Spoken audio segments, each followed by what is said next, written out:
Hip mobility is a very important part of our fitness. It can cause knee pain, low back pain, and even foot pain.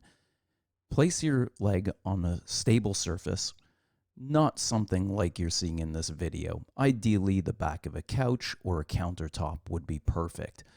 You want to keep your back straight and bend forward, not curving your back excessively.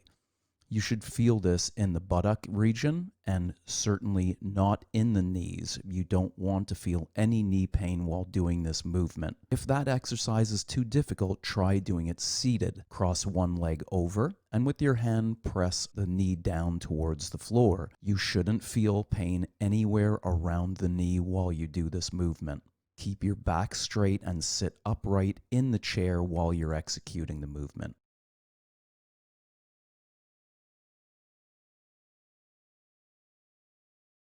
No knee pain should be felt, and you should feel it through the buttock region and perhaps in the front of the groin.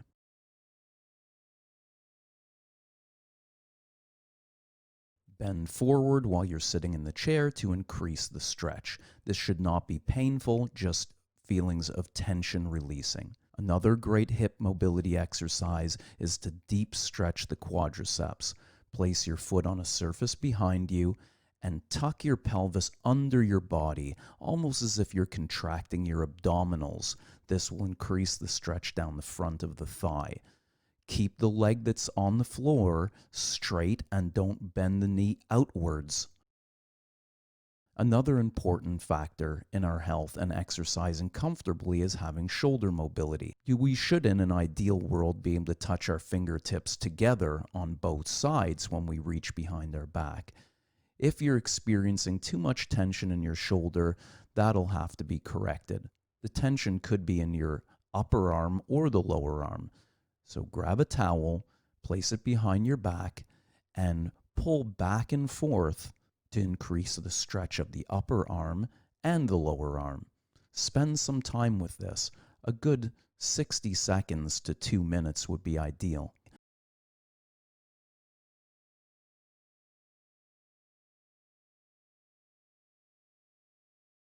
Or at least continue doing it until you experience better mobility. Once you've done it, go back and test your movement. You should see an increased range of motion. Sometimes squats can feel a little bit uncomfortable, so a great way to do squats is to do butt touches. You find a chair that's about the same height as your knees. You sit into the movement, just gently touching your butt to the surface and stand back up. You should keep your back straight and your knees should never pass over your toes while you're doing that movement. We all want to do ab exercises, and they are certainly important for our core strength. There's debate as to how necessary they are, but we all like to do some abs. So one very good one is just basic crunches on the floor. Lie down on the floor and place your hands behind your head.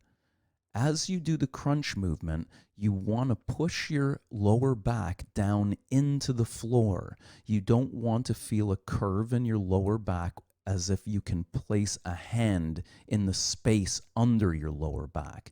As you crunch, don't forget, keep the abs tight and continuously press the lower back into the floor. And do not pull on your head. Your hands are only behind your head to give support while you do the movement so you don't stress your neck.